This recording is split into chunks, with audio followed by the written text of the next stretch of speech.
Hello everyone, আমার নতুন একটা ব্লগে আপনাদের সকলকে জানাই আমি ওয়েলকাম। বান্ধবীর দিদির গায়ে হলুদ থেকে ফিরে এসেই দেখছি মা, বাবা আর পাশের বাড়ির এক কাকিমা, ওনারা তিনজন মিলে বসে গেছে আমার পছন্দের চুষির পায়েস বানানোর জন্য প্রস্তুতি নিতে। চুষির পায়েসের জন্য প্রথমেই ওই যে চুষিগুলোকে বানিয়ে নিতে হয় সেগুলোই এখন কাটছে। আর দেখুন আমার বাবাও কত সুন্দর এখানে হেল্প করছে। ছোটোবেলা থেকেই দেখে আসতাম ঠাম্মা, দাদু, ইভেন আমার বাবা, এনারা সবাই মিলেই সেই পিঠের জন্য এই কাটাকুটির কাজগুলো করতো বেশ। আর আমার ঠাম্মা তো এই পিঠে বানানোতে একদমই এক্সপার্ট ছিল। এখন সেই ছোটোবেলার কথাটা মনে পড়ে যাচ্ছে। আর ঠাম্মা জানেন তো, এই যে পিঠের যে মণ্ড সেটা দিয়েই দুটো পুতুল বানাতেন। তারা নাকি পাহারা দিত যাতে এই যে চুষির কাটাগুলো সেগুলো যেন কেউ নিয়ে না চলে যায়। যাই হোক, চলুন এখন আমাকেও রেডি হতে হবে, তো সেদিকে আমি এগোতে থাকি। মেকআপ রিমুভ করে আর ফেস ওয়াশ করে আমি চলে এসেছি। আর দেখুন আমাকে বেশ একটা আলু সিদ্ধর মতো দেখা যাচ্ছে। আর এখন আমি এই শিট মাস্কটা ইউজ করব। দেখতেই তো পাচ্ছেন ওপরে জুডিও লেখা, তো আমি এটা স্টুডিও থেকেই নিয়ে এসেছিলাম। এই তো এখানে লেখাই আছে এইটা তৈরি হলো টি ট্রি আর হাইলুরানিক অ্যাসিড দিয়ে। তো আমি যে ফেস ওয়াশটা ইউজ করি তার মধ্যেও টি ট্রি অয়েল দেওয়া আছে, তো ওই জন্যই আমি এটা চুজ করেছিলাম। চলুন এবার ইউজ করার পালা। আর যে পরিমাণ ঠান্ডা পড়েছে, এই ঠান্ডার মধ্যে এই শিট মাস্কটা ইউজ করে আমার মুখটা মনে হচ্ছে কি একেবারেই জমে যাচ্ছে। আর আমাকে কেমন ভূতের মতো লাগছে সেটা দেখে আমার নিজেরই হাসি পেয়ে যাচ্ছে। আর আমি তো যেহেতু ফেসিয়াল বা ফেস মাসাজ কিছুই আমি করি না, তো সেই ক্ষেত্রে ওই কালে ভদ্রে একটা এই শিট মাস্ক ইউজ করি যাতে মুখটা একটু হলেও গ্লো করে। বাপরে, এটা এবার রিমুভ করার পর আমার মনে হচ্ছে কি বুকে জল এলো, এমন ঠান্ডা হয়ে যাচ্ছিল মুখটা, কি বলবো। কিন্তু বেশ ভালো লাগছে না বলুন? ভালো লাগছে বলতে বলছি না যে আমাকে সুন্দর লাগছে, কিন্তু নিজেরই না মুখটা খুব ফ্রেশ লাগছে। এবার একটু রেস্ট করে তারপর আমি মেকআপের জন্য বসবো। সাজগোজ করার জন্য জিনিসপত্রগুলো সব এখন আমি বের করে নিয়েছি, কিন্তু এতই ঠান্ডা না, এতক্ষণ ধরে আমি কম্বলের তলায় ছিলাম, অনেকটা লেট হয়ে গেছে। এবার সেজে গুজে উঠতে যে আমার কতক্ষণ লাগবে আমি সেটাই ভাবছি, যদিও সাজতে আমার তেমন সময় লাগে না। এই যে এই যে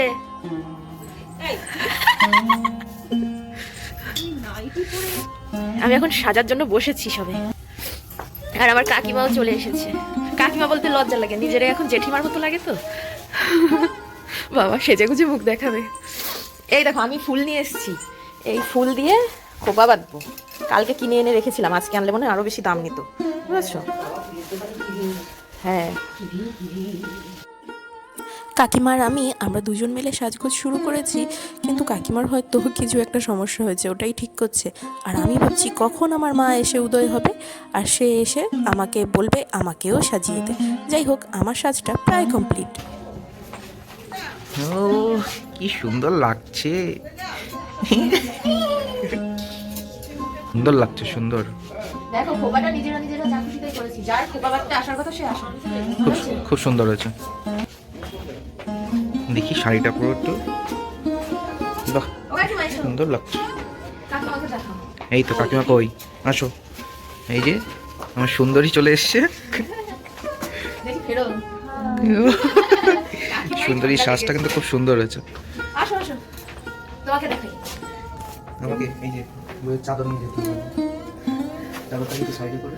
ই বাবা, গায়ের মধ্যে জামা কাপড় ঝুলিয়ে, পিছনে গামছা। সেই ব্লেজারটা আবার কাজে লাগলো, আর একদিন আসার জন্য আবার জুতো কেনাও লাগলো। বাবা কায়দা, না ভালো দেখাচ্ছে, খুব সুন্দর। কেমন লাগছে সবাই জানাবেন কিন্তু। হ্যাঁ দারুণ সুন্দরী। আসলে রাত হয়েছে তো চশমা পরিনি, ঠিক বুঝতে পারছি না। অসাধারণ। বাবা আমার মাই সেরা, সবার লাস্টে এসে সবচেয়ে সুন্দর দেখা যায়। আর আমরা সে মনে হয় কি 2-3 ঘন্টা ধরে ঘষেও ভালো দেখায় না। লাইটটা কিন্তু ভালোই কাজে দিয়েছে। হ্যাঁ এখন আমার খাবা না, যাও কিসের জন্য? হ্যাঁ খাবে না সোমবার? বাবা টিয়া পাখির মতো একটা শাড়ি পরে, বাবা রে, আর টোটোয় কি হাওয়া, সাজগোজ।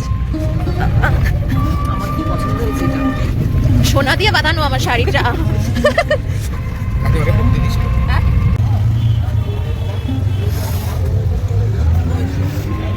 এই চলে এসছি।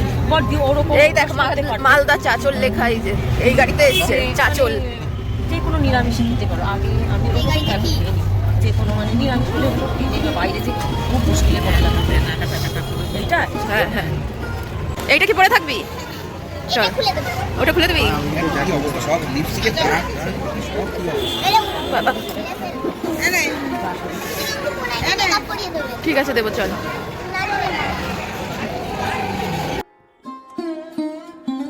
তো আমরা তো বিয়ে বাড়িতে চলে এসেছি, আর বিয়ে বাড়িটা সাজিয়েছেও বেশ সুন্দর, বাইরে থেকে তো ভালো লাগছে। চলুন ভিতরে গিয়ে দেখি কতটা সুন্দর লাগছে। আর তার সাথে আমার বান্ধবী আছে, তাকেও দেখতে হবে, আর বউকেও তো দেখতে হবে। বান্ধবীর দিদি তো বিয়ে করতে বসে পড়েছে, সেই জন্য বান্ধবীর মায়ের কাছেই আমরা এখন গিফটটা দিতে এসেছি। যদিও আমার আর আমার মায়ের গিফটটা আমি দুপুরবেলা গিয়েই দিয়ে এসেছিলাম, এখন মেজো কাকিমা গিফটটা এখানে দিচ্ছে। আর এদিকে বিয়ে শুরু হয়ে গেছে। তো কি সুন্দর লাগছে না বলুন দেখতে? আমার না বিয়ে দেখতে বেশ ভালোই লাগে। অন্যদিকে আমি এবার এঞ্জেলকে একটু সাজিয়ে দিচ্ছি, কারণ ও না যোগা ক্লাসে গেছিলো, সেখান থেকে সরাসরি এখানে এসেছে, সেই জন্য আগেই বলে রেখেছিল ওকে সাজিয়ে দিতে হবে। তো বিয়ে বাড়ির মধ্যে এসেও সাজানোর কাজটা আমি করে চলেছি। আর এমনিতেও ছোট মানুষ তো তেমন বেশি সাজাবো না, আর কিছুক্ষণেরই তো ব্যাপার, তো ওকে এমনিই সুন্দর লাগে, তাই একটু সিম্পলি রাখছি। সাজাতে গিয়ে বিয়ের কিছু কিছু মুহূর্ত আমি মিস করে গেছি, তো এখন এসে দেখছি মালা বদল শুরু হয়ে গেছে। বেশ সুন্দর লাগছে কিন্তু জুটিকে। ওদের দেখার থেকে আমি চারিদিকে ফোন আর ক্যামেরাটাই বেশি দেখতে পাচ্ছি। অবশ্য আমিও তো একজন ফোন নিয়েই দাঁড়িয়ে আছি এখানে। মালা বদলটা হয়ে গেছে, এবার বাকি বিয়েটা পরে হবে, ততক্ষণে চারিদিকের ডেকোরেশনটা একটু দেখে নেওয়া যাক। না, চারিদিকটা কিন্তু দেখতে বেশ ভালোই হয়েছে, আর এটা তো নতুন লজ, ওই জন্য আরও বেশি সুন্দর লাগছে। আর শুধু চারিদিকে দেখলে তো হবে না, চারিদিকে দেখতে দেখতে পকোড়া চোখে পড়েছে, সেই জন্য চিকেন পকোড়া নিয়ে বসে গেছি। যাই হোক, এবার চলুন খেতে খেতে একটু বিয়ে দেখে আসি। বিয়ে দেখতে এসে শুধুমাত্র খেয়ে বেড়ালে তো আর চলে না, না? এ বাবা যা, এর মধ্যে আমার নাকের নথটাও গেছে খুলে, কি জ্বালা বলুন তো। আর এখন মনে হয় সম্প্রদান করা হচ্ছে, অত মনে নেই, অনেকদিন আগের ভিডিও, এত দেরিতে দিলে যা হয় আর কি।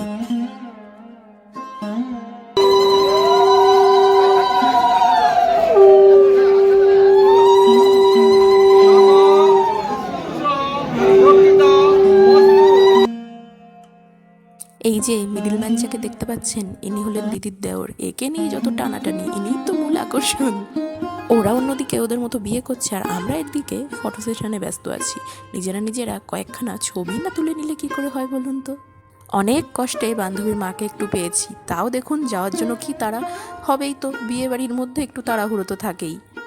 আবার একটু আসলাম বিয়ে দেখতে, এখানে এসে দেখছি দিদি সারাদিন উপোস করে ওই নোড়াটাকে সরাতেই পারছে না। দেবতা ওম শক্তি দেবতা নমঃ অগ্নয় স্বাহা একবার ছেড়ে দাও।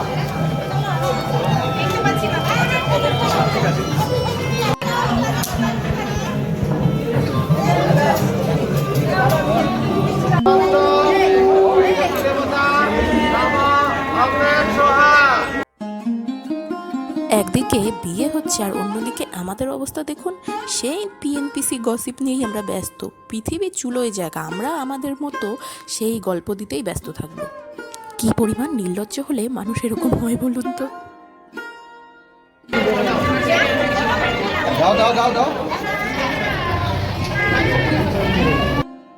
আর এবার চলে এসেছে সেই চরম মুহূর্ত, গাঁটছড়া বেঁধে দেওয়া হয়ে গেছে, এখন সিঁদুরদান হবে। কেমন একটা টান টান উত্তেজনার মুহূর্ত।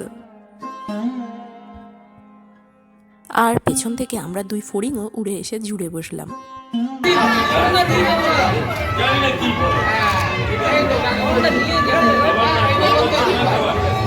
খুব সুন্দরভাবে সিঁদুরদানটা হয়ে গেল।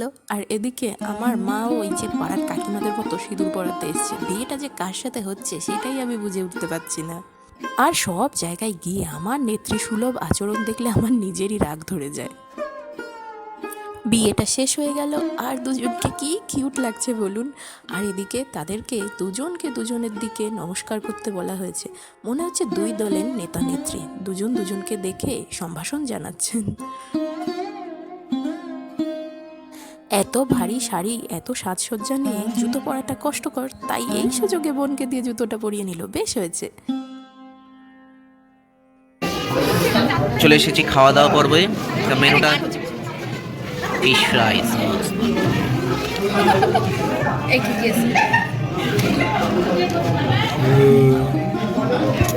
খেতে বসে গেছি, বেশ অনেকটা রাত করেই আমরা বসলাম, কারণ বিয়ে দেখছিলাম যে ভাগ্যিস বিয়েটা ওরকম সময় পড়েছে, একটু তাড়াতাড়ি বা আর একটু লেটে পড়লে বিয়েই দেখতে পারতাম না খাওয়ার চক্করে।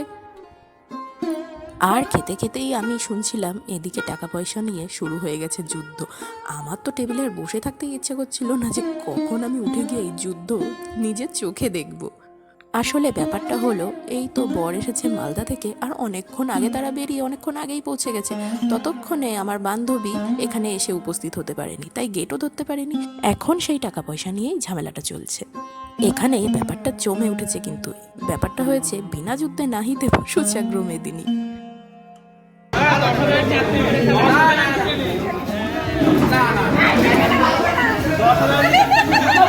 এই 10,000 টাকা নিবি কি করিস?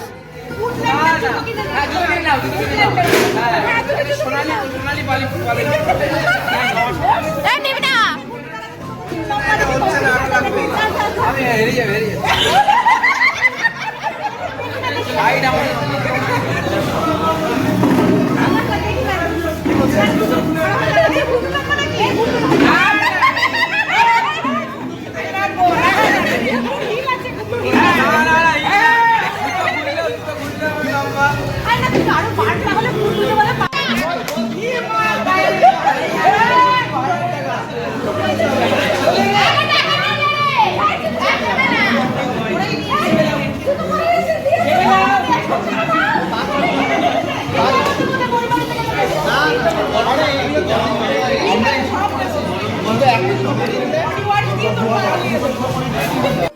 বেশ অনেকক্ষণের যুদ্ধের পর কোনে পক্ষই কিন্তু বলতে পারেন জিতে গেছে।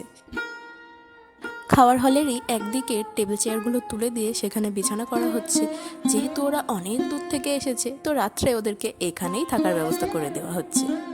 এবার অবশ্য আমাদেরকেও ফিরতে হবে কিছুক্ষণ বসে, তারপর আমরা চলে যাব।